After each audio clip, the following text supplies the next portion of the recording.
நான் ஒன்னும் தேவ தூதன்லாம் கிடையாது. நானும் ஒரு இயல்பான ஒரு வாழ்க்கை வாழ்ற ஒரு சாதாரணமான மனுஷன்தான். நான் முன்னாடியே சொன்ன மாதிரி அது செய்வேன் இது செய்வேன்னு பொய்யான வாக்குறுதிகள்லாம் கொடுத்தவங்கள நான் ஏமாத்த மாட்டேன்.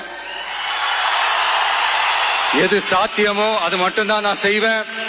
இம்மிடியட்டா உங்க மனசுல ஒரு கேள்வி ஒண்ணு வரலாம், அப்ப சாத்தியம் இல்லாததை செய்ய மாட்டாங்களா, செய்ய முடியாதா அப்படின்ற ஒரு கேள்வி ஒண்ணு வரலாம்.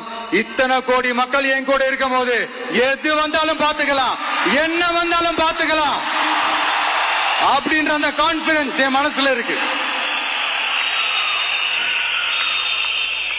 இன்னொரு விஷயமும் நான் இங்க சொல்லணும்.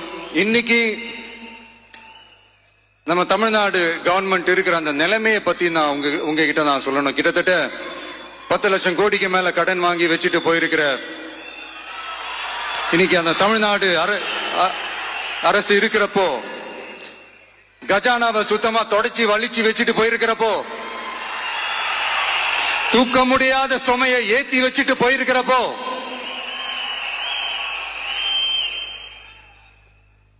அப்படிப்பட்ட ஒரு நிலைமையில தான் இந்த பொறுப்பை நம்ம கையில் எடுத்திருக்கிறோம்.